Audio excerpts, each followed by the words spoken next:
¿Cómo están? Bienvenidos. En la televisión pública nos vamos a dar el gusto de compartir la entrevista federal que ofrece el presidente de la Nación con periodistas de Radio Nacional de todo el país. Nos sumamos a la transmisión.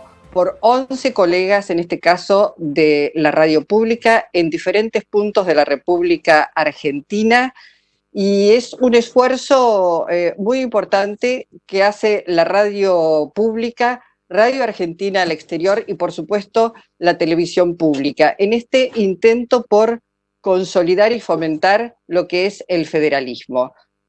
Bienvenido, señor presidente de los argentinos, muchísimas gracias por su tiempo en este momento, además de pandemia, donde todos sabemos que, por supuesto, está más que ocupado. Y voy a romper de alguna manera o abrir el juego, en todo caso, haciéndole una pregunta general, porque tengo la sensación de que desde el primero el primer mensaje a la Asamblea Legislativa, las prioridades seguramente han cambiado, por lo menos el panorama a partir de la pandemia en el país, en la región y en el mundo es muy diferente. Quería consultarlo en ese sentido, si esas prioridades que se había fijado se han modificado y, en todo caso, si hay nuevas prioridades y cuáles son. Buen día, Luisa, y buen día a todos, a cada uno y a cada una de los que están del otro lado. Gracias a todos por estar y vamos a tratar de ir contestando las inquietudes. A ver, yo diría que las prioridades se han visto alteradas, no es que han cambiado. Cuando nosotros llegamos teníamos que resolver una serie de problemas. Uno de esos problemas era el problema de la deuda, otro de los grandes problemas era poner en marcha la economía, otro gran tema era ver de qué manera nosotros podíamos mejorar la calidad institucional de la Argentina, que estaba realmente afectada, y por eso yo hablé en aquel momento de la necesidad de meterse en los sótanos de la democracia para terminar con todas las impurezas que la democracia tenía. Yo diría que esas prioridades no se han visto alteradas. Lo que se ha visto alterado es la realidad. O sea, desde aquel momento hasta hoy apareció algo que fue la pandemia. Y la pandemia complicó absolutamente todo. Complicó la vida social de los argentinos, cambió las urgencias, porque nuestra urgencia ya empezó a ser cuidar la salud de cada argentino y de cada argentina. Complicó el mismo manejo, complicó mucho la economía, porque la pandemia complicó la economía del mundo y complicó también la negociación de la deuda, porque la pandemia deterioró la economía mundial y muchos de nuestros acreedores también especulan tratando de que la pandemia pase para poder negociar mejores condiciones. Todo esto es un mix de lo que ha ocurrido. Ahora, la Argentina sigue teniendo las mismas carencias que tenía el 1 de marzo o el 10 de diciembre, y algunas de esas carencias se complicaron mucho más como consecuencia de la pandemia. Por ejemplo, nosotros el 10 de diciembre llegamos con un plan decidido de lucha contra el hambre y jamás pensamos que debíamos multiplicar ese esfuerzo como lo multiplicamos a partir de la pandemia. La pandemia además nos reveló una Argentina tapada, silenciosa, encubierta, olvidada, pónganle el título que quieran, pero la mejor muestra de esto que yo estoy diciendo es el ingreso familiar de emergencia, el IFE, que nosotros cuando lo sacamos pensamos que iba a llegar a 2 o 3 millones de personas y hoy 9 millones de personas lo están cobrando. ¿Y quiénes son esas personas? Son personas que no están registradas por el Estado, que de repente se registraron y dijimos, ¿y de dónde salieron? No estaban registradas, salvo un número muy acotado de monotributistas, el resto era gente que estaba totalmente fuera del sistema. Y cuando uno habla, si uno tiene en cuenta que hay 9 millones de personas a los que asiste con el IFE, y hay 2,5 millones de personas a las que asiste pagándoles, que son, eso sí, empleados en blanco, a las que asiste el Estado pagando la mitad del sueldo, uno llega a la conclusión que prácticamente el Estado hoy está socorriendo a a la población económicamente activa de la Argentina, casi en su integridad. Entonces, yo diría que efectivamente la pandemia nos puso frente a una emergencia que nos obligó a alterar las prioridades que teníamos, pero las prioridades siguen siendo las mismas. Yo espero que en los próximos días pueda mandar la reforma para que funcione de mejor modo la justicia federal en Argentina, en todos sus fueros, y espero seguir. Ya he mandado ayer el pliego de Cristina Camaño para que Cristina sea la directora de la Agencia Federal de Inteligencia, y yo quiero seguir trabajando profundamente para que la inteligencia argentina se dedique a lo que tiene que dedicarse, que es a preservar los intereses del país frente a otros riesgos que no son los argentinos, piensen como piensen, y también trabajar para tener una mejor justicia, que definitivamente la reclaman todos los argentinos, en todas las instancias. Así que esas prioridades siguen siendo las mismas. En el medio hay que seguir trabajando para mejorar las condiciones de igualdad, para darle a la mujer los derechos que tienen. Yo no he abdicado de mandar la ley del aborto de ningún modo, simplemente postergamos el envío por la urgencia que hoy tenemos, pero es un tema que está pendiente en la Argentina y que yo no he dejado de lado como algo importante a resolver. Y creo que, bueno, finalmente lo que también, cuando todo esto pase, lo que tenemos que pensar es en qué lugar quedamos parados y qué país queremos construir. Porque tal vez aquellas que eran las urgencias del 1 de marzo o del 10 de diciembre, porque prácticamente fue lo mismo, tal vez hoy en día nos obligue a repensar muchas cosas que la pandemia ha dejado al descubierto, ¿no? Por ejemplo, la concentración de la economía del país, todo en Buenos Aires y en el Gran Buenos Aires. Y la pandemia que afecta a esta región del AMBA termina afectando a un porcentaje muy alto de la economía porque todo está concentrado aquí. Todos los servicios financieros, gran parte de las industrias. Y eso lo que demuestra es qué mal se desarrolló la Argentina en términos federales. Y eso es un tema que debemos revisar para el futuro, porque también la pandemia nos da oportunidad de escribir otra historia. Y cuando uno ve esos 11 millones de personas que hoy van a cobrar el IFE, lo que uno advierte es la cantidad de gente que ha quedado al margen del sistema, de nuestro sistema, que han quedado fuera del sistema, para decirlo brutalmente. Y en esa Argentina nueva que tenemos que construir, sin ninguna duda, está la obligación de prestarle atención a que toda esa gente se incorpore a la Argentina. El Papa suele decir una idea que yo siempre señalo: nadie se salva solo. No existe un buen capitalismo con gente que padece. Un capitalismo con gente que padece es un capitalismo muy poco ético. Y yo creo que la ética del capitalismo lo que obliga es a integrar a todos. Y el IFE nos demuestra cuánta gente hay que integrar a la sociedad argentina. Y en eso tenemos que trabajar mucho en el futuro.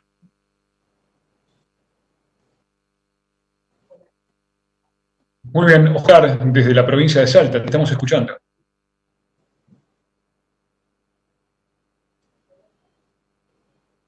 Señor presidente, ¿cómo le va? Buen día. Oscar Humacata de Radio Nacional Salta. Un gusto. Bueno, muchísimas gracias, señor presidente. Buen día. Lo saludo de parte de la directora de esta emisora y todo el personal de Radio Nacional Salta. La consulta tiene que ver con la difícil situación de frontera, teniendo en cuenta el colapso de salud en Bolivia, que Brasil toma medidas distintas, y así también obviamente Paraguay, Chile. ¿Cómo se va a trabajar en los límites de nuestro país en el acceso para no entorpecer las medidas que usted está tomando, señor presidente? Bueno, son dos realidades muy distintas. Uruguay tiene el tema muy controlado, Paraguay también, Bolivia y Chile tienen alguna dificultad mayor, Brasil tiene un problema muy agudo. Yo el otro día estuve hablando con Sebastián Piñera y hablamos precisamente de ver cómo podíamos complementar esfuerzos allá donde los chilenos están más fuertes, qué nos pueden prestar, y allí donde los argentinos estamos más fuertes, qué podemos hacer por los hermanos chilenos. Me parece que fue una gran iniciativa del presidente Piñera ver de qué modo podemos combinar esfuerzos para enfrentar esta situación. Ahora, lo más importante es que los argentinos entendamos que los primeros que debemos hacernos dueños de resolver el problema somos los argentinos. Y allí yo veo muchas dificultades, porque yo siento que ha habido como un discurso permanente, remanido, constante, que lo que está planteando es que la cuarentena no hace falta, que la cuarentena no tuvo sentido, que con la cuarentena vamos a quebrar la economía y que va a morir más gente por la inactividad económica que por la cuarentena o por la enfermedad. Y está visto, y lo vimos ayer con la cantidad de casos que se conocieron en el área metropolitana de Buenos Aires fundamentalmente, que estamos muy lejos de resolver el problema de la pandemia.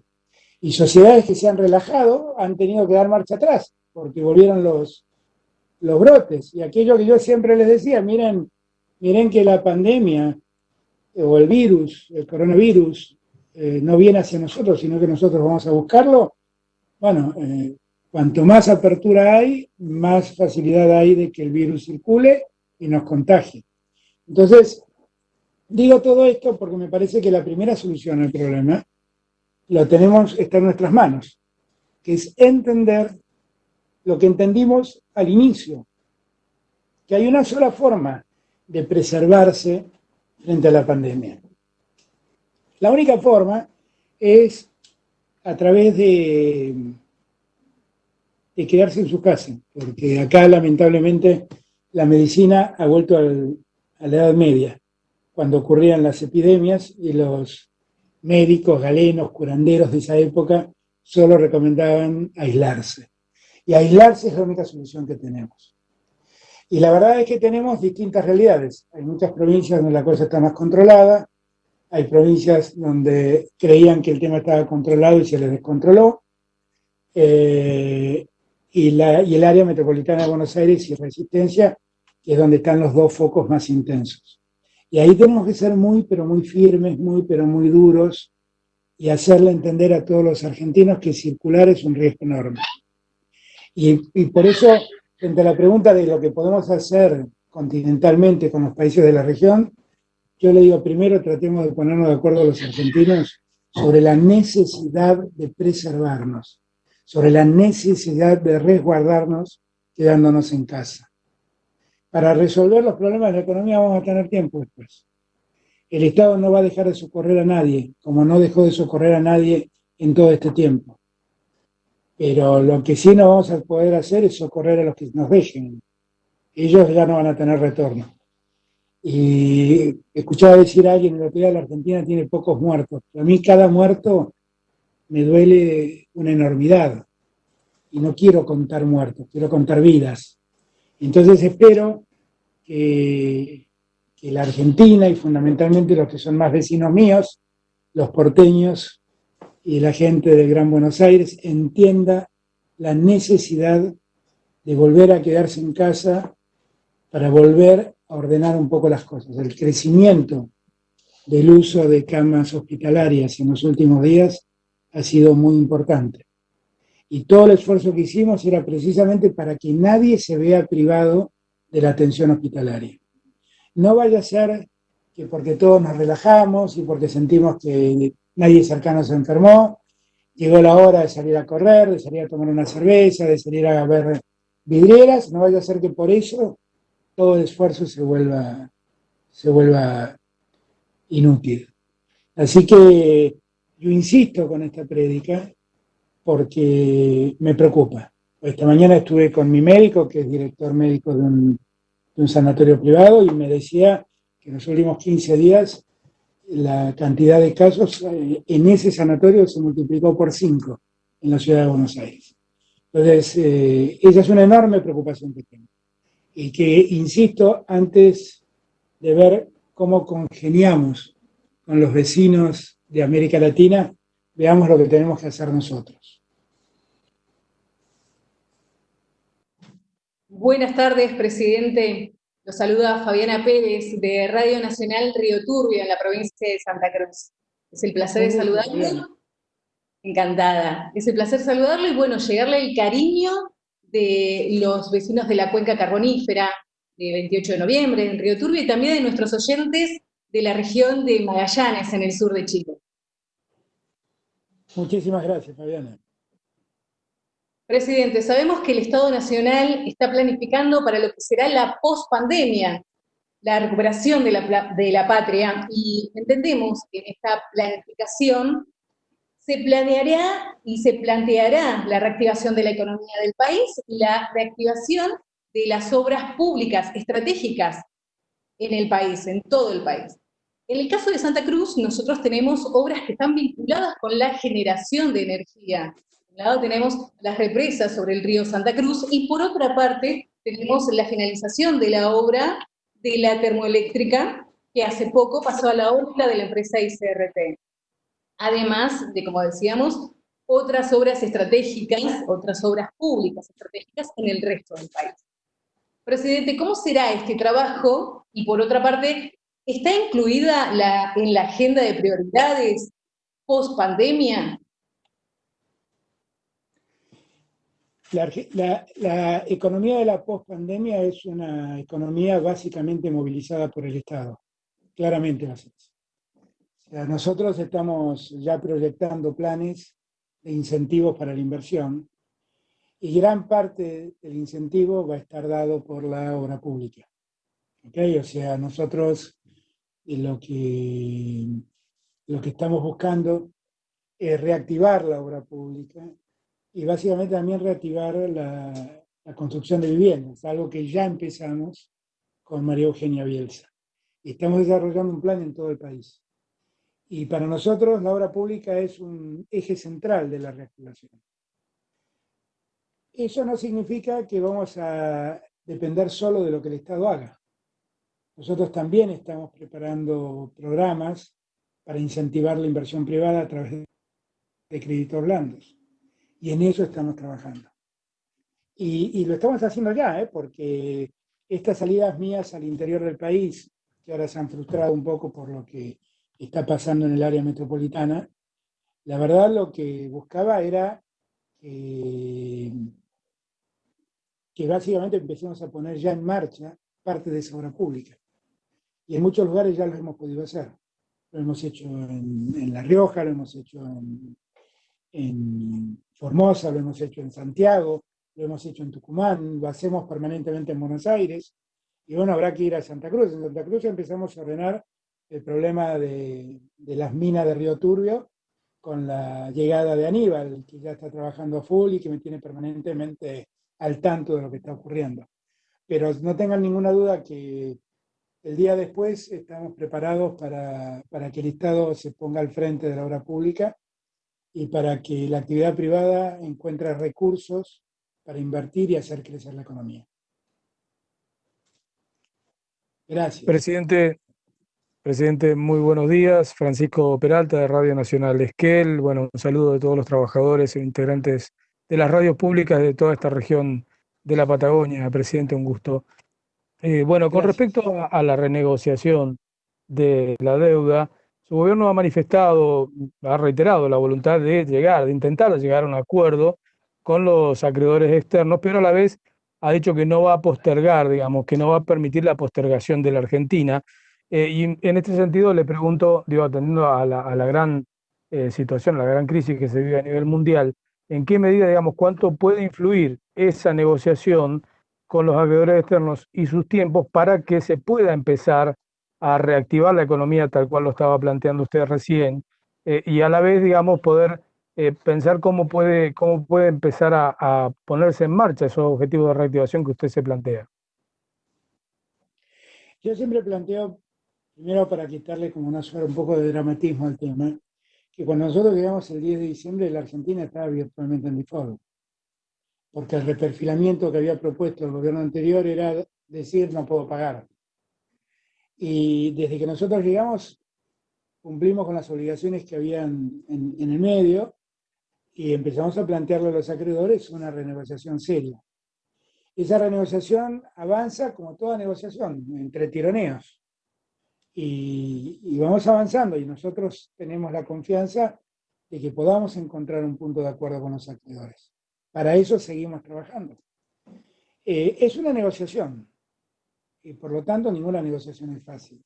Días atrás, almorzando con Roberto Labaña, recordábamos que en el año 2005, cuando renegociamos la deuda, el default que heredamos con Néstor, anunciamos anunciamos nuestra oferta en enero del 2005 y la negociación terminó en diciembre del 2005. Pasó un año y acá han pasado 2 o 3 meses y nos piden resultados. Yo creo que hay que ser un poco más cauto, un poco más cuidadoso, un poco más ansioso y seguir trabajando, porque lo que necesitamos es evitar que la Argentina siga siendo visto en el mundo como un país que no cumple sus obligaciones. Eso no es bueno para Argentina. No es bueno. Por un extraño designio del destino, parece ser que cada vez que me toca estar en el gobierno tengo que ocuparme del default que dejó otro. Bueno, será que así ha dispuesto Dios que esta sea mi suerte, yo la asumo, pero lo cierto es que yo creo que la Argentina debe dejar esta triste manía de tomar deuda que después no puede cumplir. Y en eso estoy empeñado. Y quiero, como le digo siempre a los acreedores, yo no quiero salvar a mi gobierno. Porque gran parte de las ofertas es, mirá, nosotros en tu gobierno no te probamos, pero después empiecen a pagar. Yo quiero resolver el problema de la Argentina, no el problema de mi gobierno.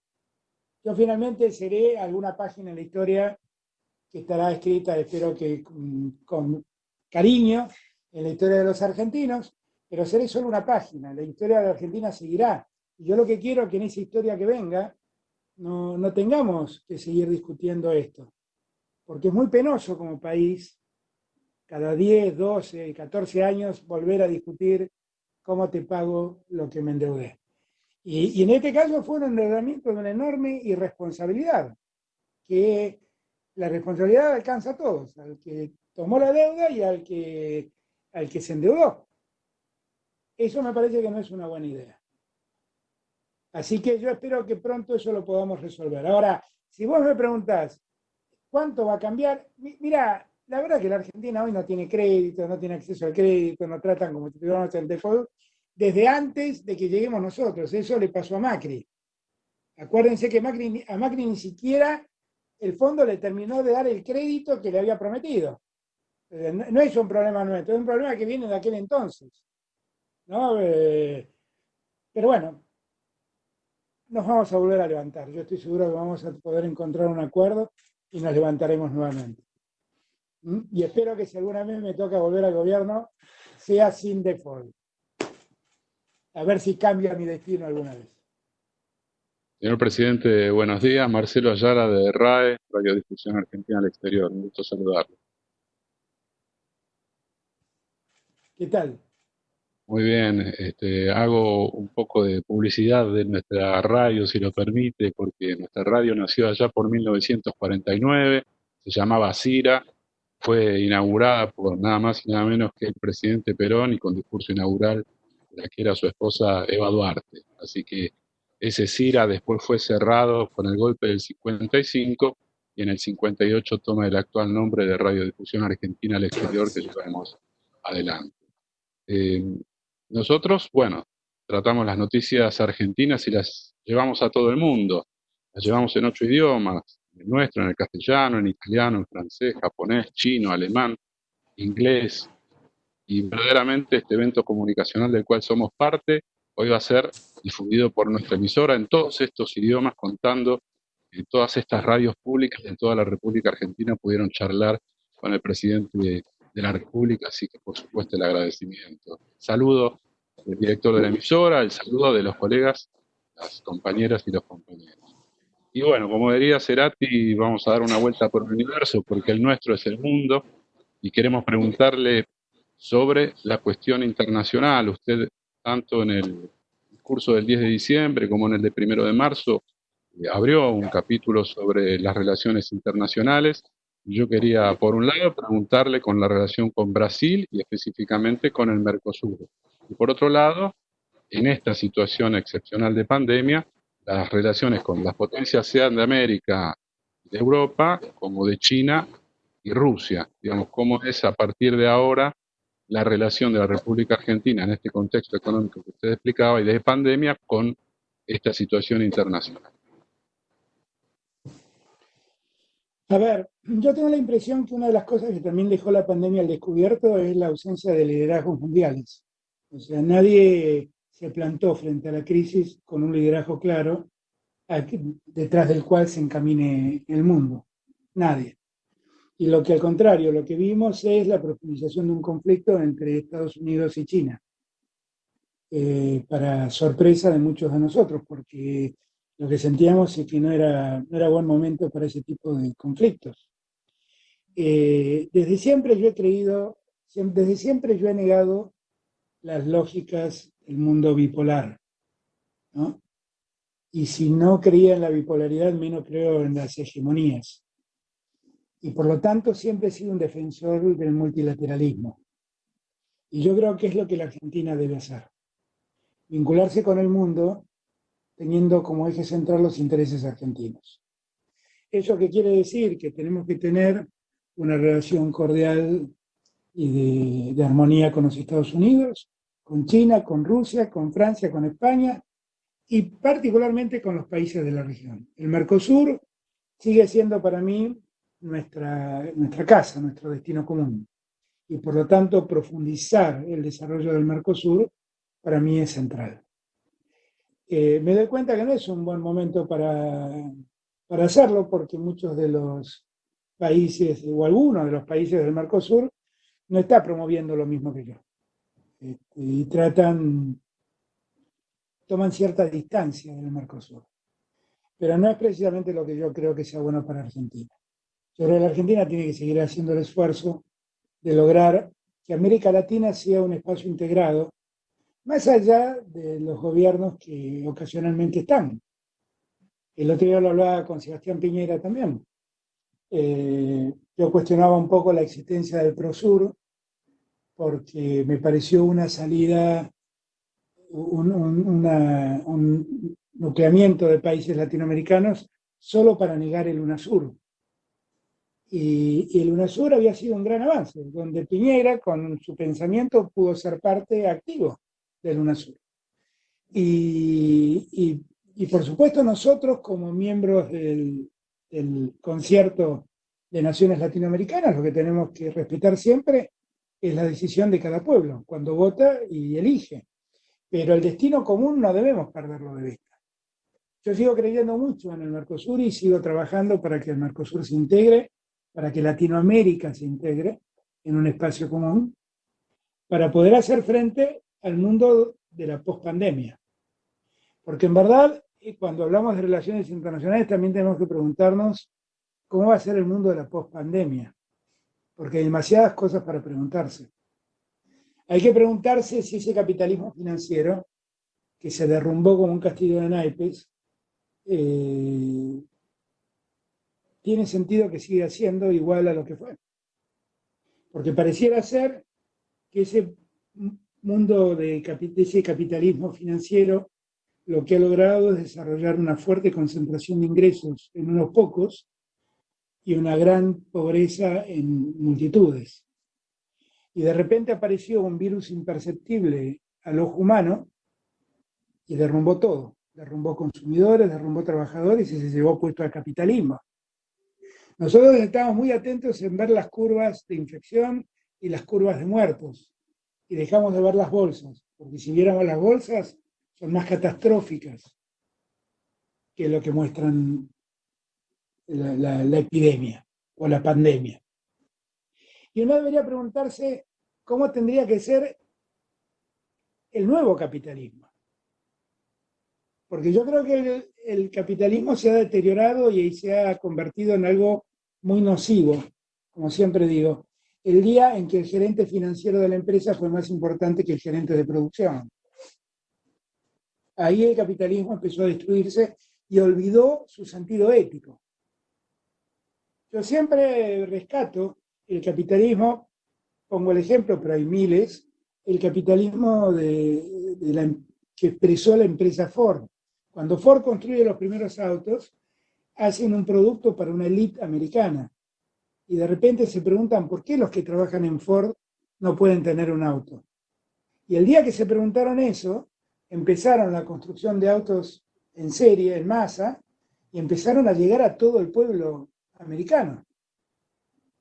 Y el auto dejó de ser un producto de élite, de consumo de élite, y empezó a convertirse en uso de la clase media y hoy también de sectores de clase media baja.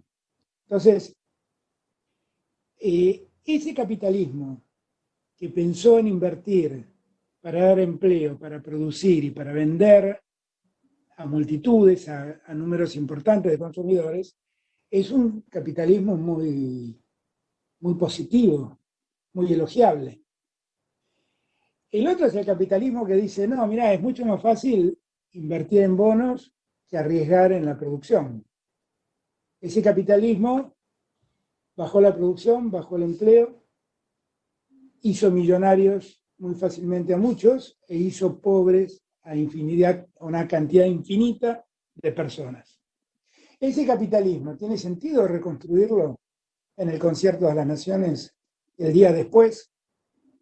El día después, ¿vamos a seguir creyendo que la mano invisible del mercado todo lo resuelve? Vamos a seguir creyendo. Yo me pregunto si los italianos o los españoles van a seguir creyendo que el Estado no tiene que meterse en la salud pública y puede confiar en la inversión privada. Me lo pregunto. Y me pregunto si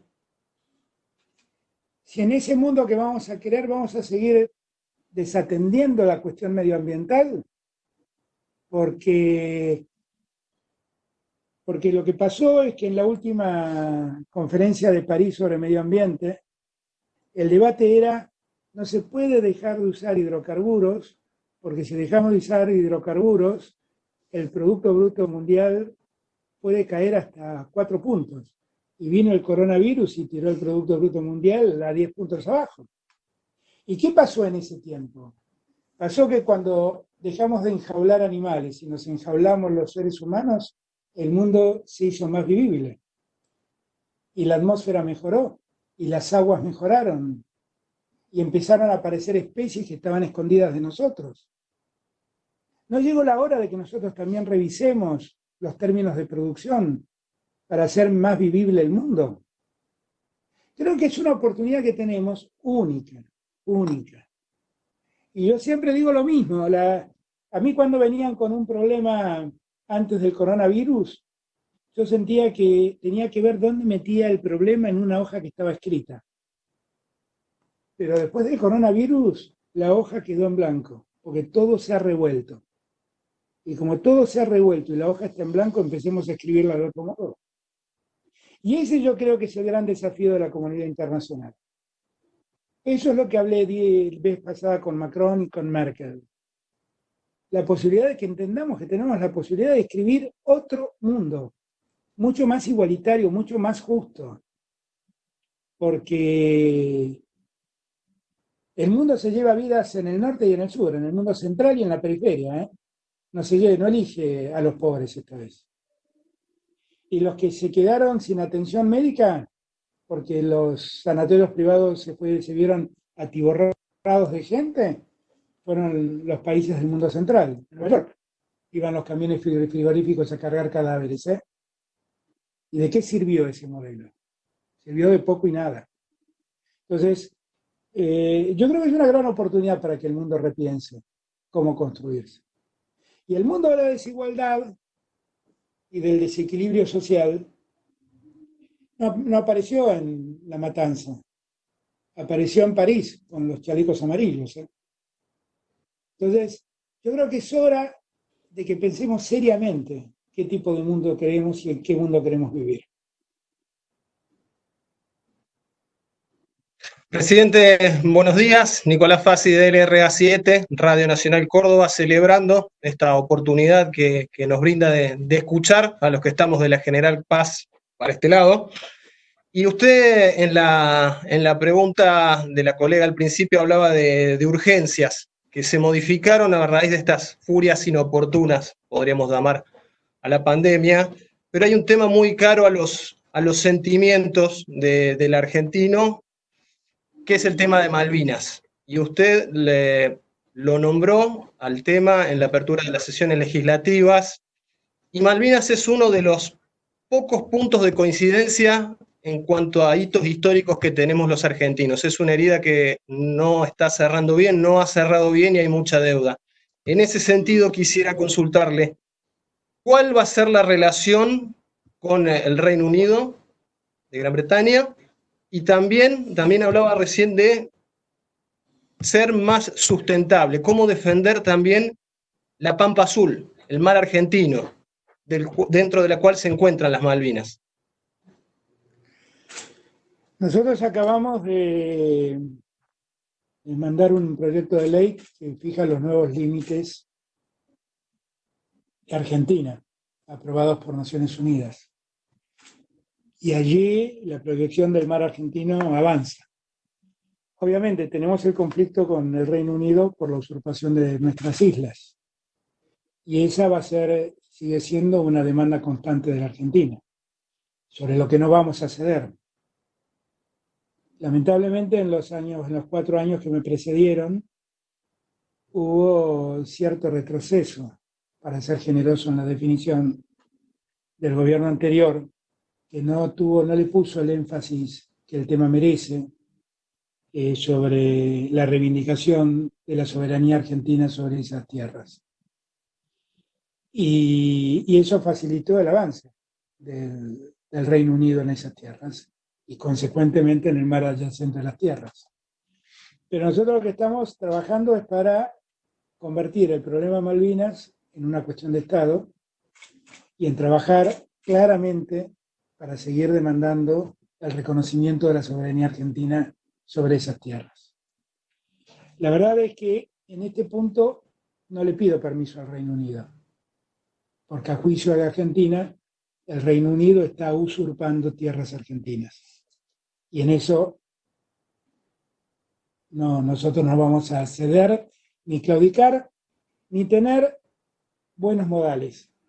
Vamos a seguir exigiendo lo que a la Argentina le corresponde. Lo haremos pacíficamente, lo haremos en los organismos internacionales, pero no dejaremos de hacerlo nunca. Estamos creando a instancias de Daniel Filmus, que es el secretario de la Cancillería que tiene a cargo el tema Malvinas, un consejo permanente para seguir reclamando los derechos argentinos en Malvinas, y allí estarán representados todos, el Estado Nacional, la oposición y hasta los mismos excombatientes. Y lo que queremos es convertir a Malvinas en una cuestión de Estado. Y hasta que no recuperemos ese territorio, no dejar de reclamar. Porque lo que hemos visto en estos 4 años es que la ausencia de esa política de Estado, lo que favoreció es el retroceso del que estoy hablando. Gracias, Nicolás. Presidente, desde Radio Nacional San Juan, Claudia Cabrera, enviarle desde aquí también el saludo de las sanjuaninas y los sanjuaninos. Y usted, en parte de las declaraciones, se refirió a esta necesidad de agilizar la justicia federal y también introducir este rol ágil que lo pide la sociedad. También habló acerca del envío que hizo al Senado solicitando ya la oficialización de la dirección de Cristina Camaño al frente de la AFI. Y estos dos temas se unen en un tema que ha entrado en agenda que tiene que ver con el espionaje ilegal que se ha comenzado a investigar a través de causas en la Justicia Federal de Lomas de Zamora, y también lo está trabajando la Comisión Bicameral de Control de Seguimiento de Inteligencia. Quien se ha expresado durante estos días ha sido el propio presidente de esta comisión, Leopoldo Moró, y ha posicionado al expresidente de la Nación, Mauricio Macri, como el vértice de esta red extorsiva. Así lo ha manifestado en sus declaraciones. ¿Usted qué grado de responsabilidad cree que tiene el expresidente de la Nación? No, yo no puedo hablar de eso porque no conozco exactamente las investigaciones. Leo, escucho, pero un mínimo de prudencia debo tener y debo dejar que ahí actúe la justicia y la comisión investigadora del Congreso. Lo que sí digo es que a mí me da mucha vergüenza vivir en un país donde ocurran esas cosas. Eso sí lo digo. A mí me da mucha vergüenza. Yo no sé, será que me crié en una familia liderada por un juez y para nosotros el respeto a la ley y el derecho era muy importante, pero yo no me cabe en la cabeza que el Estado nos esté espiando. No cabe en mi cabeza que el Estado espíe lo que hace un opositor, un periodista, un empresario. Es algo que lo único que hace es irritarme cuando me entero que eso ocurre. Me irrita profundamente, porque eso está es absolutamente antagónico con la idea de un Estado de Derecho. Absolutamente antagónico. Tantas veces nos acusan a nosotros de prácticas que en verdad no hacemos, que tienen que ver con regímenes totalitarios. Y esto de entrometerse usar los servicios del Estado, los servicios de inteligencia del Estado, para conocer la intimidad de los ciudadanos, eso lo leí en Orwell y cuando escribió 1984 y hablaba de ese Estado totalitario que se metía en la vida de los ciudadanos, y lo vi en las expresiones más totalitarias de regímenes comunistas. Pero no cabe en mi cabeza que el Estado haga semejante cosa. No cabe. Eso está totalmente en contradicción con la calidad republicana que muchos de ellos dijeron querer preservar. Yo dejo que la justicia actúe, que la justicia resuelve, no voy a abrir juicios sobre quiénes son los responsables. Yo lo único que le puedo decir a los argentinos es que yo siento vergüenza de que en Argentina eso haya pasado. Eso pasó en la dictadura. Los dictadores, Videla, Viola, Galtieri, Viñones, ellos sí hacían esas cosas. Y la verdad es que me da mucha vergüenza que las peores prácticas de una dictadura se ejerzan en democracia. A mí me asquea, definitivamente me da asco. Yo lo único que le prometo a los argentinos es que hoy no hay ningún argentino espiado desde el Estado. Y que si yo alguna vez encontrara a alguien en la oficina de inteligencia del Estado haciendo una cosa semejante, pero el primero en someterlo al debate público sería yo. Porque no lo permitiría, definitivamente no lo permitiría. Yo no puedo hablar sobre lo que pasó, sobre el alcance de esa actividad de espionaje, ni sobre quiénes son los responsables. Espero que la justicia actúe. Pero lo que sí le puedo decir a los argentinos es que en este gobierno eso no ocurre y jamás voy a dejar que ocurra. Presidente, ¿cómo está? Muy buenos días. Rodrigo Sepúlveda de Radio Nacional Mendoza lo saluda. Un gusto. Hola Rodrigo, ¿cómo estamos? Muy bien. Presidente, hace unos días estuvo en la provincia de La Pampa y allí dijo que no podíamos financiar una obra que está cuestionada por 4 provincias en referencia a la obra de Portezuelo del Viento. Sus declaraciones en Mendoza generaron un gran impacto político, mediático, económico y diría hasta social, porque hubo marchas y para hoy estaba previsto un abrazo simbólico en Malargüe que iba a encabezar el gobernador, pero que fue suspendido por el aumento de casos de coronavirus en la provincia de Mendoza. La consulta es, ¿qué va a hacer el gobierno nacional con la obra Portezuelo del Viento, teniendo en cuenta que, como usted dijo, abarca no solo a la provincia, sino a 5 provincias en total? Miren, yo siempre digo que quiero vivir en un país federal. Pero un país federal no es que los porteños le prestemos atención al interior, sino que todos nos respetemos entre todos. que todos nos respetemos entre todos. ¿Qué es lo que yo veo con esa obra? Con la que no estoy particularmente en desacuerdo, ni mucho menos. Lo que veo es que las consecuencias de esa obra afectan a muchos más que a la provincia de Mendoza. Y entonces lo que pido es que los gobernadores se pongan de acuerdo para ver cómo esa obra, en el caso de hacerse, no afecta a nadie.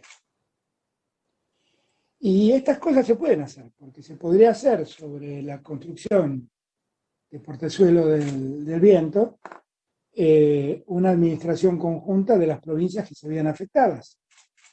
Y que nadie sienta que Mendoza hace la obra y se queda con el agua que le corresponde al río Colorado, que baña a Neuquén, a Río Negro, a La Pampa y a Buenos Aires también. Entonces, lo que yo pido es que se pongan de acuerdo, porque el impacto ambiental se ha hecho solo en Mendoza y nadie ha tenido en cuenta cómo fue el impacto ambiental en el resto de las provincias. Yo no pude estar en contra de la obra, porque yo era el jefe de gabinete de Néstor cuando esa obra se programó, y la vimos como una alternativa, pero lo que me doy cuenta es que cuando avanzó como una obra exclusivamente mendocina, y que desde entonces no se le ha prestado atención a las otras provincias que se ven afectadas por esa obra. Ahora, en este proceso de integración federal, ¿cuál es el conflicto de que esa obra se haga y en la administración final de las aguas participen los mendocinos, los neuquinos, los pampeanos, los rionegrinos y los bonaerenses? ¿Cuál es el conflicto? No debería ser un conflicto. Tendría que ser una obra que se haga, que sirva a los mendocinos y que sirva a todos. Eso es lo único que he planteado. Nosotros tenemos un compromiso con la provincia de Mendoza, que nosotros queremos honrarlo como país, como país central, como Estado federal, como gobierno federal. Pero queremos honrarlo garantizándonos que esto no lastime a nadie. Y lo que estamos recibiendo son muchas quejas de otras provincias. Es esto, creo, todo lo que quise decir y llamar la atención. Yo quiero a Mendoza, quiero que esa obra se pueda hacer y ojalá se haga con el acuerdo de todas las provincias. Y no es una cosa tan difícil de hacer, porque hay otros casos que fueron parecidos. Piedra del Águila es un caso parecido donde puede admitir una administración conjunta de esa obra. Así que yo espero que podamos hacerlo. Yo no planteo un punto de conflicto. El conflicto existe. Lo que estoy tratando de plantear es una solución. La solución no es que la obra no se haga. ¿Por qué no se ponen a hablar todas las provincias a ver si no puede haber una administración conjunta de las provincias? Eso es lo que quise plantear. Vuelvo a repetir, yo no planteé el conflicto. El conflicto existe. Lo que pasa es que algunos frente al conflicto se hacen los distraídos. Y yo siempre digo lo mismo. El problema no es mi problema hasta que lo conozco. Cuando lo conozco, empieza a ser mi problema. No es el problema tuyo. Cuando yo conozco que vos tenés un problema, empieza a ser mi problema cómo te ayudo a resolverlo. Y es eso lo que estoy haciendo. Ver cómo resuelvo un problema que existe entre un grupo de provincias. Porque una de las provincias quiere hacer una obra y el resto de las provincias siente que la están privando del agua que les corresponde en el río Colorado. Eso es todo. Muy buenos días, señor presidente. ¿Cómo le va? Le habla Virginia Calzada Fraché de Radio Nacional Bahía Blanca. Un placer, un orgullo formar parte de los medios públicos y de esta transmisión que es histórica de los medios, digamos, de esta transmisión federal. En su apertura de sesiones en el Congreso de la Nación, allí en la Asamblea Legislativa, usted marcó varios tópicos importantes a destacar, a desarrollar en la gestión de su gobierno. Y allí hubo uno que también marcó un hecho, iba a marcar un hecho histórico, que tuvo que ver con hablar sobre la cuestión de la despenalización del aborto, y dijo que iba a mandar una ley para que el Congreso debatiera la misma. Sabemos que en este marco de pandemia todo ha quedado modificado, todo ha quedado tocado por esto. Usted, cuando iniciamos esta charla, hacía mención a eso y a que no había abdicado de eso, sino que había como un gran paréntesis. Mi pregunta es, bueno, ¿cómo está ese borrador de ese proyecto y cuál es el esquema que tienen planeado post pandemia en este sentido? No, el proyecto está absolutamente terminado. No lo hemos mandado porque creo que tenemos que, yo sé que cuando yo mande ese proyecto va a generarse un debate en la sociedad y está muy bien que así sea. Y la verdad lo que yo preferí es postergar ese debate hasta que resolvamos el debate de hoy, que es la pandemia, y donde, gracias a Dios, la mayoría de los argentinos estamos entendiendo que no tenemos que tener diferencias, que tenemos que estar juntos, que tenemos que estar unidos y que tenemos que afrontar el problema en unidad. Yo lo que no quise es, en ese momento donde todos tenemos que estar juntos, poner en la mesa un tema que sé que va a generar posiciones diferentes. Y está muy bien que así sea y todas las posiciones son respetables. Pero el proyecto sigue siendo exactamente el mismo. O sea, mandar un proyecto yo quiero dar certeza, ¿no? Muchas veces me dicen, no, lo que pasa es que muchas mujeres pobres tienen que abortar porque no pueden sostener a su hijo. Entonces, nosotros pensamos que también si alguna mujer se ve en ese dilema, en esa disyuntiva, que el Estado le garantice la posibilidad de darle la salud y la alimentación a la madre y al hijo durante los 1000 días que van desde el momento del embarazo hasta que el hijo cumple 3 años, que es el plan de los 1000 días. Y el plan de los 1000 días también está previsto como ley, está listo para ser mandado. Y la idea es mandar ambas cosas, para que se debatan ambas cosas juntas. Y tratar de entender que cuando hablamos del aborto estamos hablando de un problema de salud pública. Y que no podemos yo no me siento bien sabiendo que en la Argentina hay mujeres que mueren en un aborto, pero hay muchas mujeres que no mueren pero quedan infértiles o con lesiones por abortos practicados en la clandestinidad. Y yo no tengo ganas de seguir haciéndome el distraído. Yo siempre digo lo mismo que dije antes, ¿no? El problema empieza a ser mi problema cuando yo lo conozco, y esto es algo que hace décadas vengo planteando, no es que lo planteo ahora que soy presidente, ¿no? Enseñando en la universidad, cada vez que tuve que tocar el tema del aborto, planteé lo que yo creo, ¿no? La necesidad de despenalizarlo, de legalizarlo y de terminar con esta práctica jurídica tan nociva que obliga a la mujer a terminar abortando en condiciones de clandestinidad con un serio daño para su salud o peligro para su salud.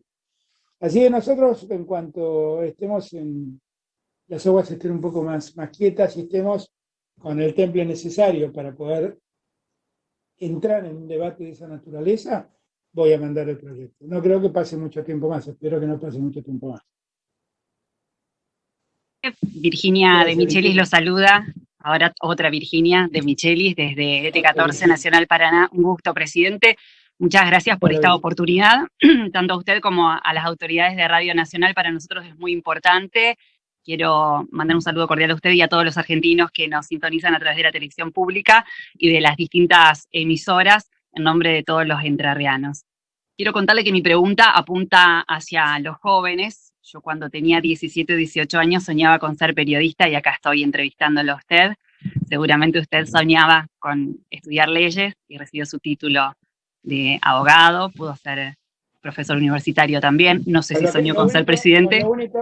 Con lo único que no soñé era ser epidemiólogo. Claro, y terminó siendo. Bueno, yo quería decirle que seguramente hay muchos jóvenes con sueños que nos están escuchando ahora, nos están viendo, y en su defecto quizás están sus padres o sus abuelos que tienen sueños por ellos, y hay una deuda social que no se ha podido saldar por parte de gobiernos que han ido pasando aquí en la República Argentina, y hay jóvenes que tal vez soñaron con llegar a la universidad y no pudieron cumplir con ese sueño. Quizás hay otros que están trabajando, tienen la suerte de tener un trabajo, pero están precarizados. Y mi pregunta es, ¿cuál es su desafío? ¿Cuáles son las políticas que se plantea para los jóvenes de la Argentina? La niñez y la juventud son dos problemas muy serios en Argentina. Fíjense, es maravilloso tener una juventud pujante que existe en Argentina, pero es muy penoso saber que 1 de cada 2 chicos está en situación de pobreza en la Argentina. Es muy penoso, porque un chico que está en pobreza en su infancia, lo único que sabemos es que va a tener muchas dificultades porque no haber recibido la nutrición adecuada en su niñez, va a tener muchas dificultades de comprensión en el futuro, en un mundo donde la inteligencia es lo que hace rico a las sociedades. Las sociedades hoy no son ricas porque tienen petróleo, porque tienen gas, porque tienen oro. Los que son ricos son los que tienen la tecnología para sacar el oro, para sacar el petróleo, para sacar el gas. Y entonces uno dice, bueno, pero entonces ¿dónde está la riqueza? La riqueza está en el desarrollo de la inteligencia. Pero desarrollar la inteligencia de un chico desnutrido es una tarea muy compleja.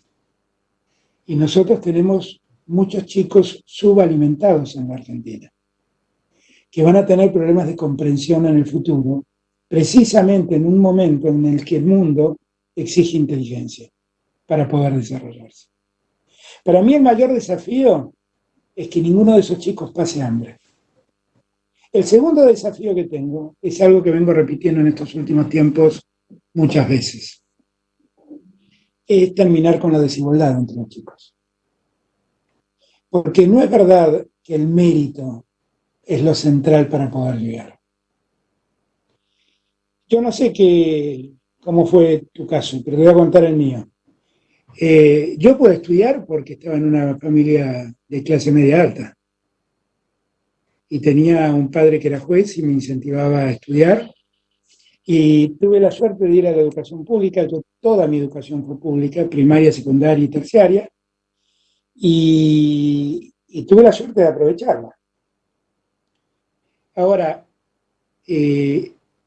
hubo una parte que no fue que yo me dediqué a esforzarme y estudiar, que eso hace falta siempre.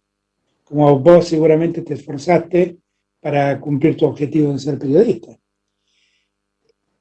Hay una parte que no tiene que ver con el mérito de uno, tiene que ver con la oportunidad que tiene. Y entonces, uno tiene que entender que la idea de la meritocracia es falsa, absolutamente falsa. Porque el más tonto de los ricos tiene muchas más posibilidades que el más brillante de los pobres. Entonces no es un problema de mérito, es un problema de oportunidad. Y lo que creo que es en esta nueva sociedad que tenemos que crear, debe ser uno de nuestros objetivos, es aumentar la cantidad de oportunidades. Es darle más oportunidades a todos. Que eso es tanto como decir igualar. Está claro que no todos podremos ser doctores, porque está claro que algunos tienen más capacidades que otros para hacerlo. Pero lo que es verdad también es que si nos dan la oportunidad, todos tenemos la posibilidad de ser más, de ser mejores, de ser un poco mejor de lo que somos. Y yo creo que ese es el desafío que tenemos con la juventud, darles más oportunidades para el desarrollo. Si le damos más oportunidades para el desarrollo, no tengan ninguna duda, vamos a tener una juventud mucho más pujante. Y darle más oportunidades para el desarrollo en los tiempos que vivimos es educar mejor a nuestros jóvenes. Educarlos mejor es facilitarles el acceso al conocimiento. Eso significa que esa es una tarea que debemos hacer. Ustedes nunca se preguntaron por qué Finlandia, yo admiro mucho los países nórdicos. ¿Por qué Finlandia? ¿Por qué Noruega? ¿Por qué Suecia han logrado el desarrollo que lograron? Si Finlandia durante muchos meses al año tiene 6 horas de luz al día, ¿cómo puede ser que haya... Cuando uno mira los índices de felicidad, que para mí es el índice más valioso, ¿no? Preguntarle a sus ciudadanos si se sienten felices o no del lugar donde viven. Los índices más altos de satisfacción y de felicidad los tiene un país como Finlandia. Cuando uno pregunta cuál es el país menos corrupto, aparece Finlandia. ¿Por qué pasó eso? Si Finlandia es un país donde la gente pasa mucho frío y donde vive de noche muchos meses al año. ¿Saben por qué? Porque han desarrollado la inteligencia de su pueblo.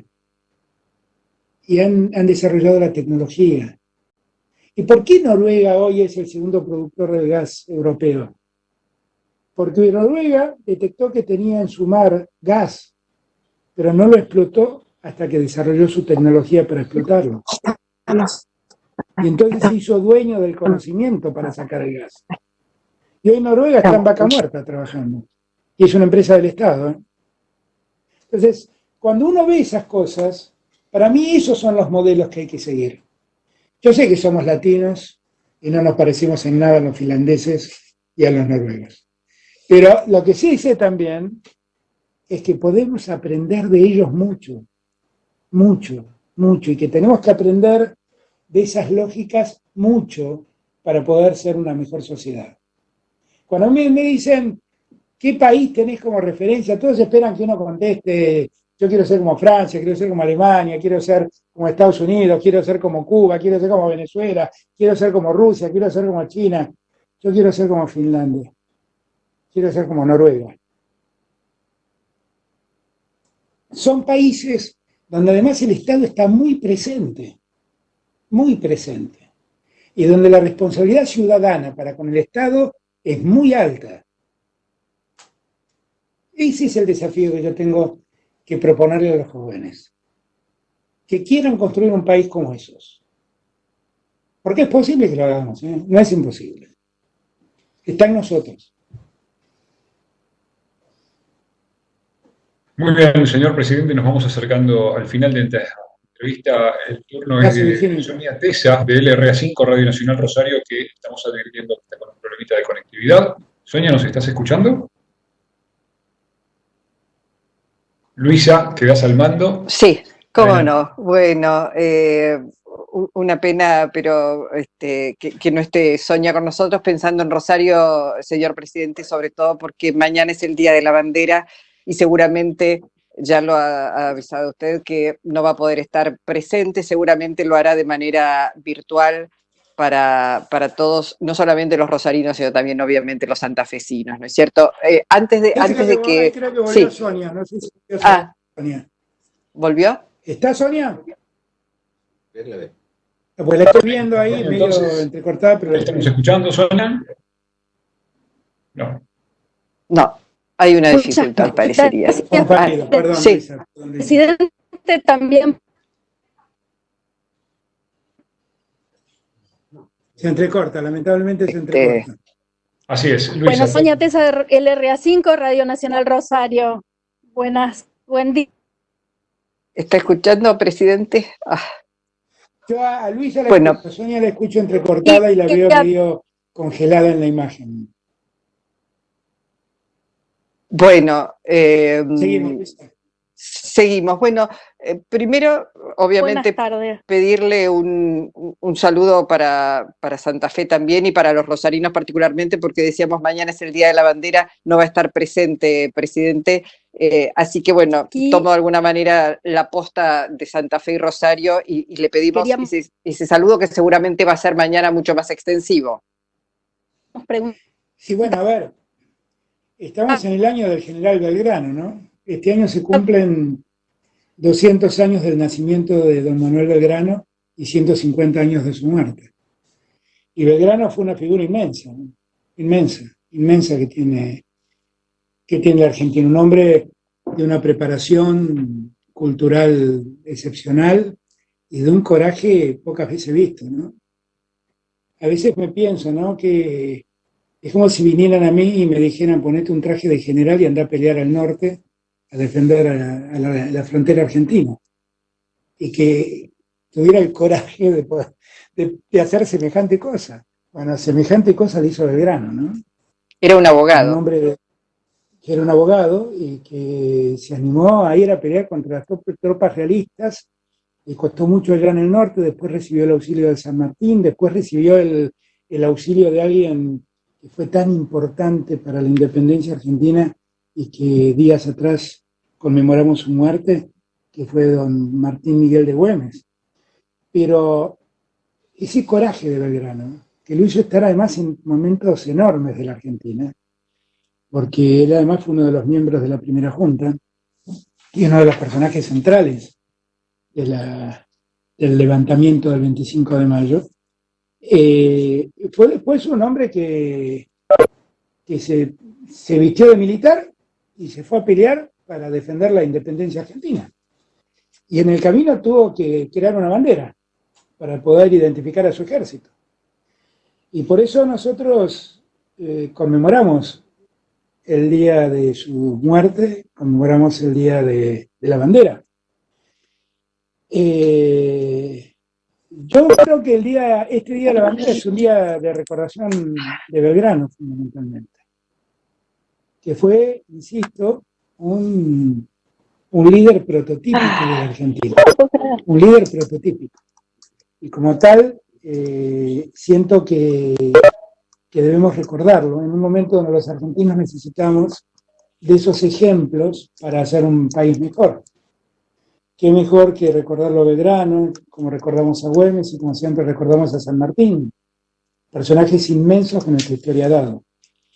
Y también pensar que la bandera, que es algo que nos une a todos, ¿no? Porque ahí no tenemos diferencias, no tenemos demasiadas banderas, tenemos una sola. Y cuando queremos expresarnos, levantamos esa bandera. Bueno, en estos momentos difíciles, unirnos tras esa bandera para enfrentar el presente y para enfrentar el futuro. Doctor Fernández. Sí. No, le iba a decir complete, perdón, yo de ansiosa, porque tenemos una sorpresa para usted, alguien que también quiere saludarlo y que es como una voz decana de todos nosotros. Va a ser un gusto.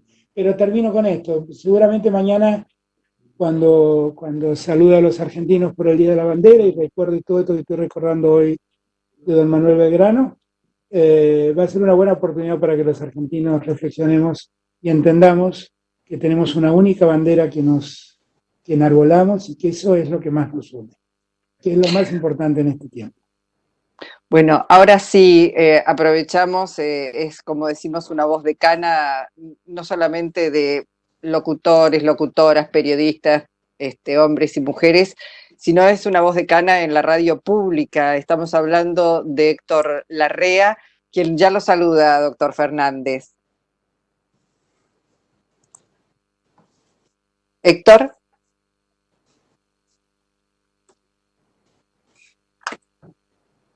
Bueno, parece que tenemos sobre la parte final algún problema de conectividad con Héctor Larrea, que estuvo siguiendo toda esta charla. ¿Estás, Héctor?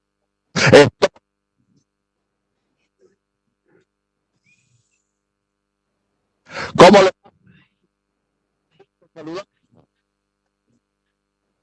¿Lo escucha, presidente?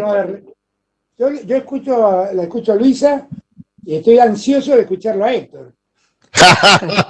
Presidente, ¿cómo le va? Soy Héctor Larrea, señor presidente. Ahí apareció Héctor. Qué gusto. ¿Cómo le va, señor presidente? Quiero contar una cosa, Héctor. Soy un colado, presidente. Yo no soy periodista, usted lo sabe. No. Pero recordaba que sí. La última vez que conversamos hace 16 años por este medio. Sí, es muy posible. Y usted tenía la misma voz. Usted tenía la misma voz y la misma energía. Que Dios le conserve esa energía, presidente. Bueno, usted también, ¿eh? Usted también tiene la misma voz y la misma energía, ¿eh? No. Y veo que la conserva muy bien para alegría de todos los argentinos, además. Pero digo, presidente... Déjeme contarle algo, ¿Cómo? Héctor, déjeme contarle algo. Sí. Los presidentes, entre otras cosas, somos seres humanos. Y como somos seres humanos, tenemos una parte nuestra cholula que es inevitable. Yo quiero recordar que era adolescente. Todas las mañanas se escuchaba rapidísimo. Todas las mañanas se escuchaba rapidísimo. Y que me divertía mucho con los diálogos entre Mario Sánchez y Héctor Larrea. Y que Héctor Larrea para mí es la voz de la radio. O sea, cuando yo pienso en la radio, la voz que me viene es la de Héctor Larrea. con lo cual, ustedes no tienen idea la alegría que tengo en este momento. Estoy hablando con la voz de mi adolescencia. Así que, Héctor, gracias, definitivamente gracias. Me está diciendo vivir un momento único. Amigo, ¿cuándo se relaja? No, bueno, este es un momento de relax. Esta charla con usted, Héctor, es un momento de relax. Yo como melómano. Es muy lindo escucharlo. Créame que de verdad lo respeto y lo valoro tanto. Son esos en la vida de un ciudadano común, yo lo soy, hay personajes que son como modelos de la vida. Yo no conozco mucho de su vida personal, pero conozco de su trayectoria profesional y siempre transmitiendo alegría y siempre su corrección. Son modelos, y cuando uno habla con esos modelos uno se siente muy chiquito. Para mí es una enorme alegría escucharlo, Héctor. De verdad se lo agradezco. De verdad se lo agradezco. No, yo le quería preguntar solamente una cosa, si para relajarse toca la guitarra o no. Sí, no, sí, es el momento de mayor relax. Mire, ya que estaba recordando mis días de adolescente, te cuento una anécdota. Cuando yo era chico, todos los adolescentes discutimos con nuestros padres, ¿no? Y yo también discutía con el mío. Y cuando terminaba de discutir con mi viejo, me iba a mi cuarto, me encerraba y me ponía a tocar la guitarra. Y mi viejo enloquecía porque decía, este tipo encima que discute, va y se va a tocar la guitarra. Y él interpretaba que yo me ponía a tocar la guitarra como una falta de respeto hacia él. Y en verdad lo único que hacía era desahogarme con la música. Era desahogarme. Con lo cual para mí la guitarra es una gran compañía. Yo tengo en la guitarra y en Dylan, que es mi perro, que cuando me pongo a tocar la guitarra, debo reconocer que es el único oyente que consigo. Se pone a mis pies mientras yo toco la guitarra y canto, pero es un momento para mí de mucha intimidad y de mucha alegría. Y con eso me relajo bastante. Qué maravilla la música, presidente. Maravillosa. Es que la música, yo siempre digo lo mismo, el arte en general, ¿no? Pero la música particularmente. Sé que usted ahora está haciendo un programa sobre Gardel, pero sí. la música particularmente es el mejor alimento que tiene el alma de un ser humano. Yo siempre digo lo mismo. Yo creo que sí. ¿Sabe que me han regalado una bandeja para escuchar vinilos? Con lo cual estoy recuperando todos mis discos viejos. Estoy disfrutando una enormidad y mientras trabajo están sonando Bob Dylan, los Beatles, Lito. El otro día Pedro Aznar me regaló el disco de La grasa de las capitales de Serú Girán en vinilo. Estoy disfrutando tanto. La música es tan importante en la vida de uno. Vio. Tan importante. ¿Vio? Qué regalo de la vida es la música. Sí, además yo no sé si a usted le pasa, pero nos debe pasar a todos. Yo siento que la vida finalmente es como una película, ¿no? Y va pasando y hay como diferentes escenas que cada uno de nosotros recuerda en la vida propia, en la vida de cada uno. Pero yo siento que muchas veces recuerdo escenas de mi vida musicalizadas por alguien, porque tenía que ver con en ese momento escuchaba mucho tal cosa, ¿no? Y bueno, y me pasa eso. Me pasa, yo por ejemplo, si ustedes me preguntan, para mí, en mi niñez, cuando tenía 12 años, por ahí, esa época yo la siento musicalizada por un tema de Lito Nevia que se llama Sueña y corre, que era de Los Gatos. Sí, y claro, ¿por qué? Y te dice, ¿pero por qué? Porque fue el primer disco simple que me compré. De un lado tenía Sueña y corre y del otro lado tenía Hombre de ningún lugar. Bueno, lo escuché el disco. ¿Te iba a la fiesta de estudiantes? ¿Iba a la fiesta de estudiantes? Sí, claro. No, y era un loco de la música. Era un loco. ¿Y bailaba? Yo en esa época tenía 12, 13 años, empecé a tocar guitarra, pero iba a todos los recitales. El recital del Flaco Espineta iba, recital de Nevia iba, Morris, bueno, qué sé yo, la verdad es que para mí la música fue todo. Después con el correr del tiempo fui descubriendo otra música, porque también es cierto esto, a ver usted que es un experto en tangos me va a entender esto, pero me parece que además que a medida que uno va creciendo, uno va como captando otras músicas que de joven no advertía. Sí. Y entonces, de repente empecé a captar el tango y me empecé a encontrar con tangos maravillosos de Mansi, de Discépolo. Discépolo fue el primer cantor de protesta que tuvo la Argentina. Sin duda. Un poeta extraordinario. Me fui encontrando con zambas. Por ejemplo, mi viejo cuando era chico tenía un amigo que a veces venía a casa y a mí me impresionaba mucho porque era un hombre muy grandote, de mandíbula saliente y que además en su trato no era un tipo muy simpático. Y ¿sabe quién era? El Cuchi Leguizamón. No me diga. Claro, porque el Cuchi era salteño y mi viejo era riojano. Y entonces ¿Y era amigo del Cuchi su papá? Sí. Claro, pero yo cuando lo veía al Cuchi medio que me asustaba, porque era un tipo grandote, medio osco. En casa nunca tocó, porque en casa el único que tocaba la guitarra era yo, y nunca lo escuché tocar música. Pero venía y hablaba mucho con mi viejo de política, de temas de abogacía, porque eran los dos abogados. Y después cuando crecí y escuché La Pomeña, por ejemplo, dije, este era el amigo de mi viejo, yo no lo puedo creer. Sí. Gran talento. Y descubrí otras zambas, digo, cuando el dúo salteño empezó a grabar, qué sé yo, no sé, una zamba como la zamba del Laurel. Es una música impresionante, impresionante. Y a mí me parece que además cuando uno va creciendo, es como que va entendiendo otras músicas. ¿Nunca anduvo por el jazz? El jazz me encanta. ¿Nunca anduvo por el jazz? Sí, claro que sí. Pero no hay ningún rockero que no haya andado por el jazz. Que no haya andado por el jazz. ¿Y por el blues? Y por el blues, claro. El jazz y por el blues. Es la madre, son los padres del rock, esta es la verdad. Claro. El jazz es tan lindo. Ahora, el otro día no sé a quién la recomendaba. No hace mucho tiempo atrás descubrí una cantante, creo que es canadiense, que se llama Melody Gardot. Recomiendo escucharla, que es una cantante de jazz increíble. Buenísima. No deja nada para criticar cuando usted la escucha. ¿Cómo? Que no deja nada para criticar esa mujer cuando usted la escucha. No, es muy impresionante. Tiene una versión. Tiene una versión de Over the Rainbow. Está tocada por ella y un cello, solamente un cello y ella. Búsquelo en YouTube. Es impresionante.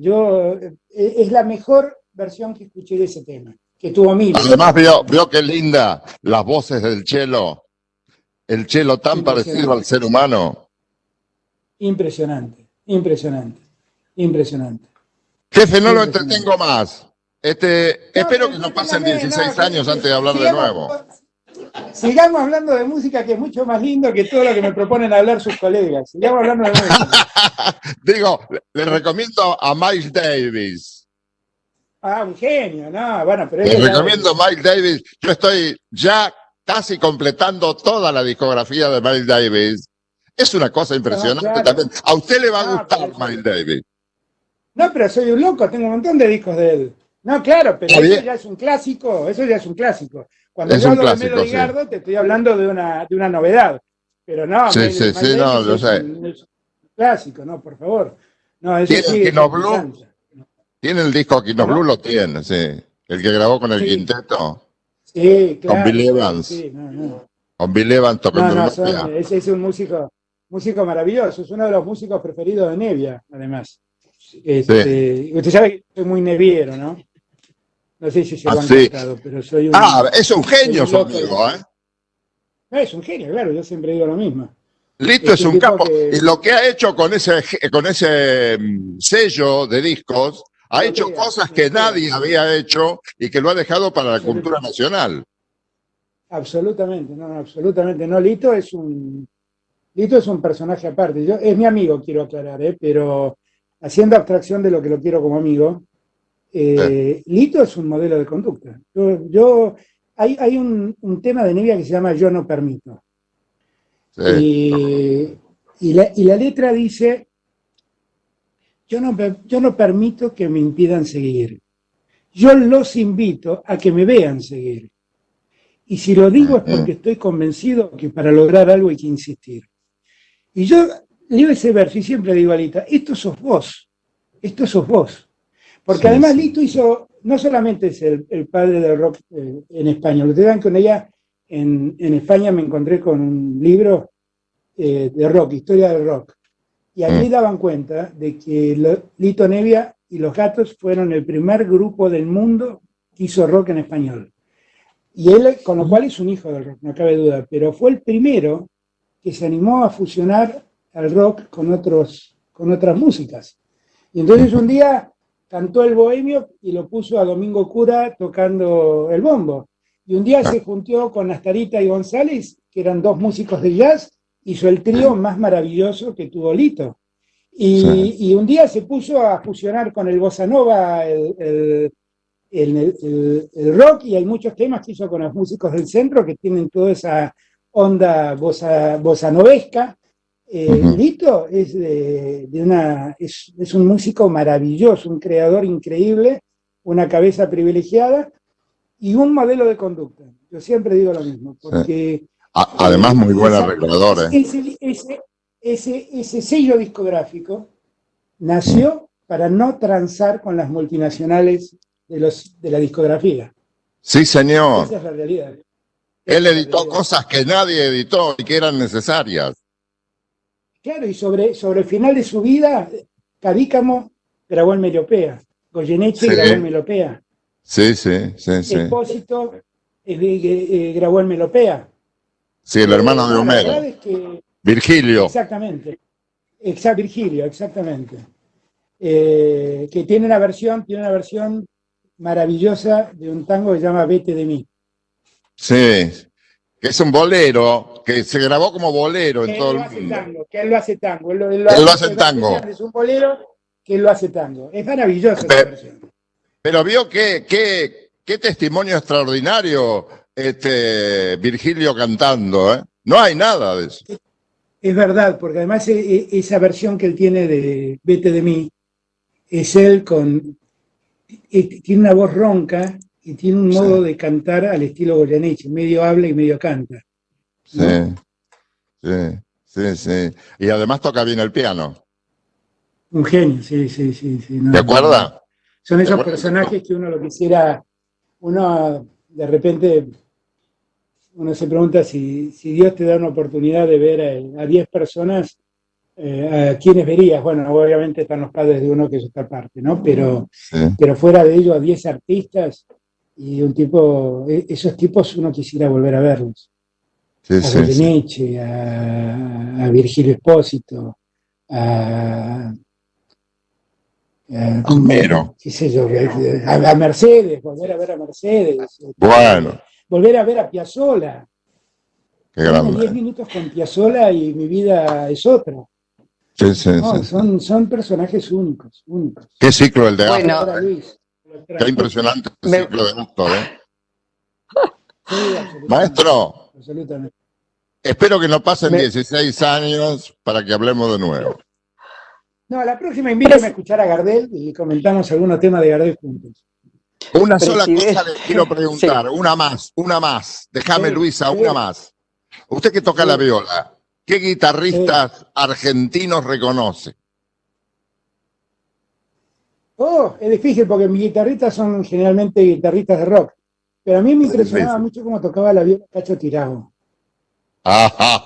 Y Luis Salinas, que toca la viola que es de un modo increíble. Esos son dos guitarristas impresionantes.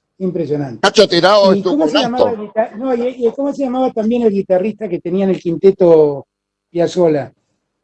Que era el marido sí. Era el marido ¿cómo se llamaba? La que cantaba jazz. López Ruiz, Oscar López Ruiz. López Ruiz. Que era el marido Oscar López Ruiz y Horacio Malvicino. Exactamente, López Ruiz. ¿Se acuerda de Malvicino, no? Sí, otro genio. Pero ese era mucho más que guitarrista, ese era un arreglador increíble. Un arreglador extraordinario. Grababan mucho. Usted sabe, nosotros le decíamos que él hacía los arreglos mirando para atrás. Escribía para adelante y miraba para atrás, de la facilidad que tenía. Presidente, él decía una cosa, Malvicino era sesionista, ¿no? Grababan, en ese tiempo, hablo de los años 60, se grababa mucho, ahora no se graba casi nada, porque tampoco hay estudios de sellos y eso. Los artistas se producen a sí mismos y está bien. Bueno, en ese momento ganaba muy bien un sesionista. Y yo le preguntaba le decía a Malvicino, che, ¿qué es la música? Y dice, la música es el arte de combinar los horarios. Porque grababan de la noche a la mañana. Señor presidente, no lo molesto más. No fue una molestia, la verdad fue un recreo maravilloso para mi espíritu. Una alegría. Un día hablamos de Gardel. Bueno, presidente, ahora un abrazo. Presidente, disculpe, Sonia Tesa de Rosario, de Radio Nacional Rosario. Soy rosarina como Lito Nevia y soy insistidora. Como Lito Nevia, rosarina, insistidora y mujer. Imagínense que queremos hacerle esta pregunta. En Rosario teníamos expectativas, sabemos que por la pandemia no va a poder estar en la ciudad de forma presente, lo va a hacer de forma virtual, pero queríamos preguntarle el legado de Belgrano, cómo, bueno, usted habló hoy de en qué lugar quedamos parados después de la pandemia y qué país queremos construir. En esto Belgrano es para esta ciudad una figura muy importante. El legado de Belgrano en sus decisiones y especialmente en dos, en un paso hacia la soberanía alimentaria, como usted definió a la decisión sobre la empresa Vicentín, y también en ser el primer presidente que habló de temas de cuidados en su discurso de Asunción el 1 de marzo, y que realmente la crisis de cuidados se ha quedado bastante de manifiesto durante la pandemia.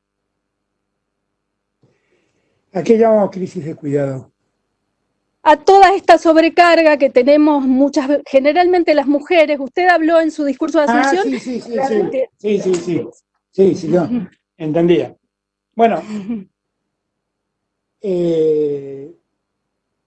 a mí me parece que tenemos que, entre los desafíos que tenemos en el mundo que se viene, está el desafío también de la alimentación. El mundo le presta mucha atención a los alimentos, porque hay una crisis muy grande de hambre en el mundo, y por lo tanto ser capaces de garantizar la alimentación a los propios no es una cosa menor. Y a la Argentina le pasa algo raro, ¿no? Dice producir alimentos para 400 millones de habitantes, pero hay 15 millones de argentinos que no comen bien. Y creo que eso es algo que nosotros debemos resolver. No tiene que ver centralmente con el tema Vicentín, porque la gente o algunos asocian una frase con la otra y piensan que con Vicentín garantiza la soberanía alimentaria. La soberanía alimentaria exige muchas cosas más que una empresa que produce cereales.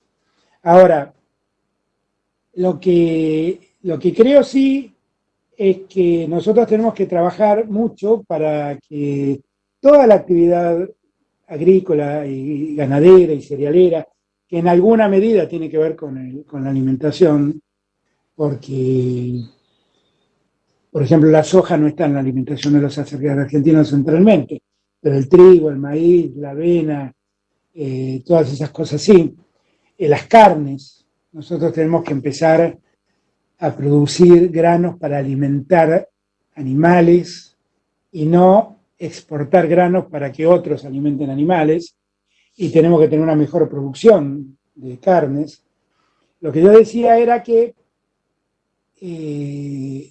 nosotros lo que debemos hacer es seguir trabajando para el desarrollo de la producción alimentaria en Argentina, y que la producción alimentaria sea algo más importante que la producción primaria.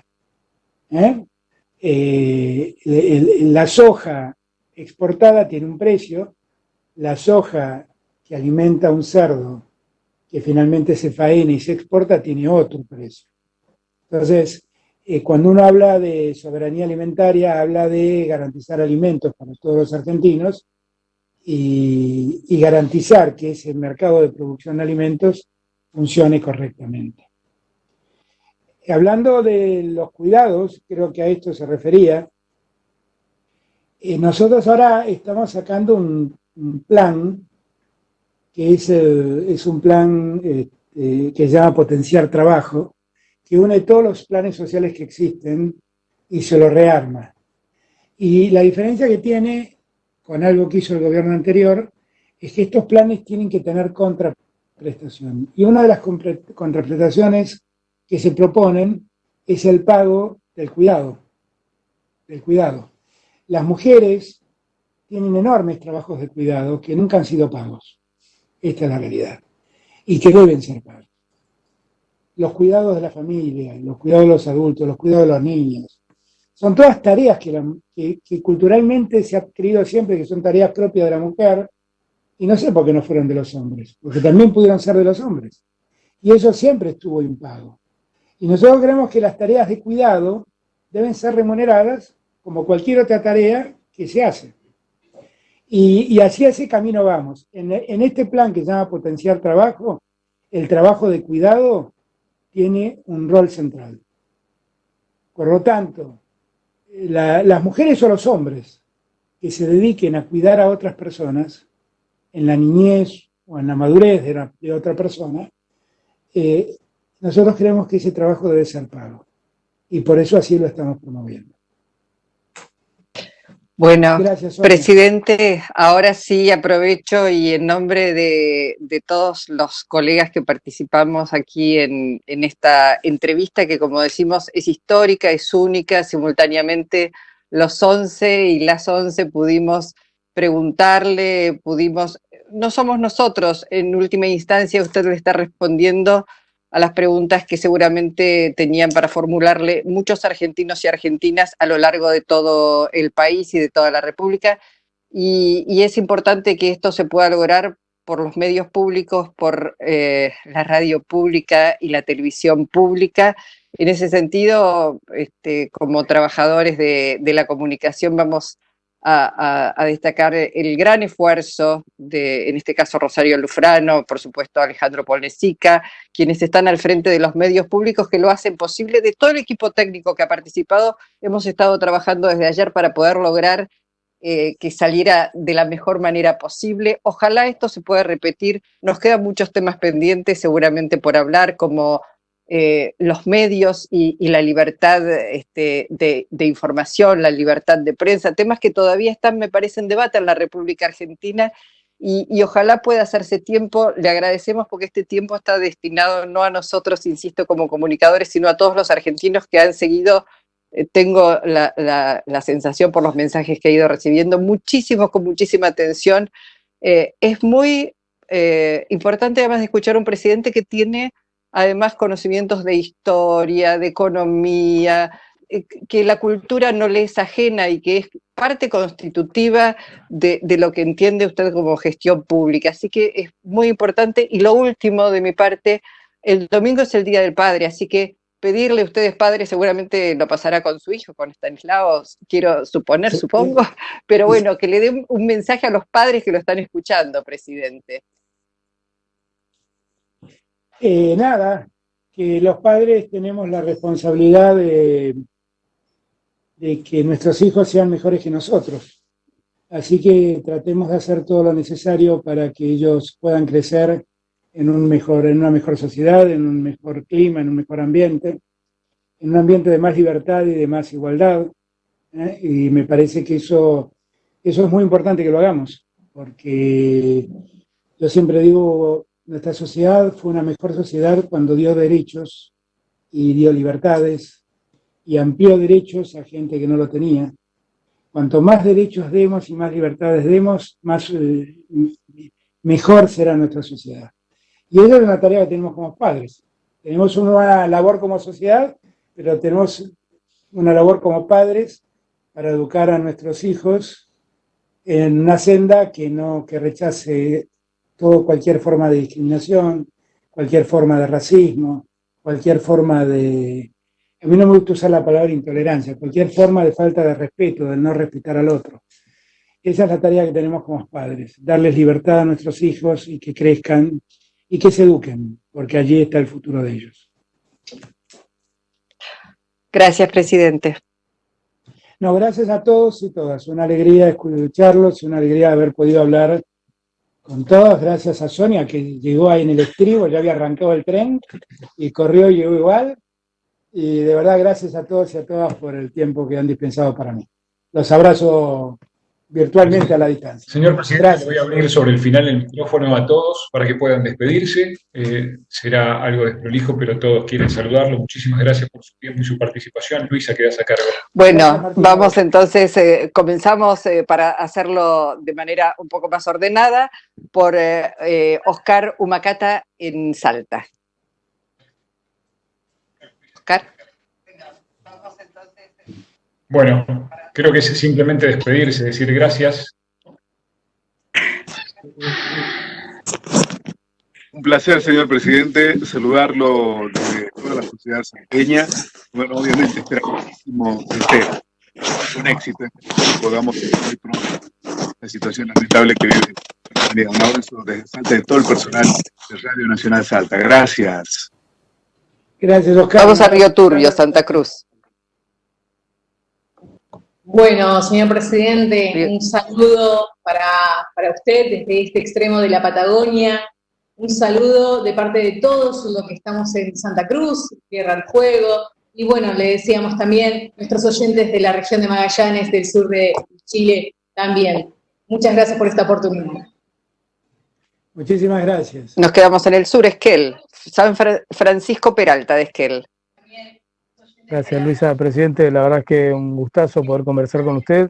Quedamos a disposición y obviamente deseamos que pueda, así como estamos reconstruyendo los medios públicos, revertir la crítica situación que heredó, digamos, y que podamos avanzar hacia una Argentina. Quedamos a disposición y obviamente deseamos, así como estamos reconstruyendo los medios públicos, revertir la... Gracias, Francisco. Abrazo grande. Abrazo. Marcelo Ayala.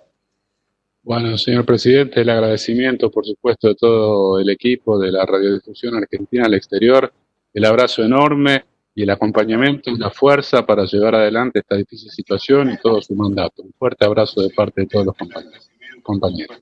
Nicolás Fassi de Córdoba. Señor presidente, bueno, agradecidos por la oportunidad, ratificar las palabras de colegas respecto de la posibilidad de repetir este encuentro, fortalecer los medios públicos y codazo a la distancia, señor presidente. Muchas gracias. Un abrazo, Nicolás. Claudia Cabrera de San Juan. Bueno, desde San Juan, saludarlo, presidente, para el próximo domingo en el Día del Padre. Obviamente agradecer que haya dispensado todo este tiempo para responder estas inquietudes que hemos tenido desde diferentes puntos del país y comprometerlo, ¿no?, a que asiduamente podamos hacerlo, no solo este grupo de compañeros y compañeras y compañeros que hemos estado aquí, sino también ir un poco más allá, ¿no?, y visitar las provincias virtualmente, que, bueno, en esta época de pandemia creo que los medios públicos tenemos una responsabilidad superior, dado que, bueno, comienzan a aparecer también algunas fake news, infodemia y demás, que es nuestra responsabilidad también informar como corresponde a toda la población en todos los puntos del país. Gracias, Claudia. Desde Mendoza, Rodrigo Sepúlveda. Muchas gracias, presidente, por estos minutos con la radio pública y por esta participación de Radio Nacional Mendoza, y como siempre pedirle de todos los trabajadores de los medios públicos que se potencien los medios públicos y que tengamos la posibilidad de contar con las personas en una situación como corresponde, en lo laboral y también en el equipamiento, para que la radio pública pueda también competir de igual forma con los medios privados, porque la verdad que los mendocinos y los argentinos puedan tener acceso a una buena información es vital para tener un mejor país. Muchas gracias, presidente. Gracias, Rodrigo. Abrazo grande. Virginia Calzada Fraché desde Bahía Blanca. Señor presidente, bueno, agradecerle infinitamente estos minutos, esta generosidad. Estamos orgullosos y orgullosas de formar parte de la radio pública.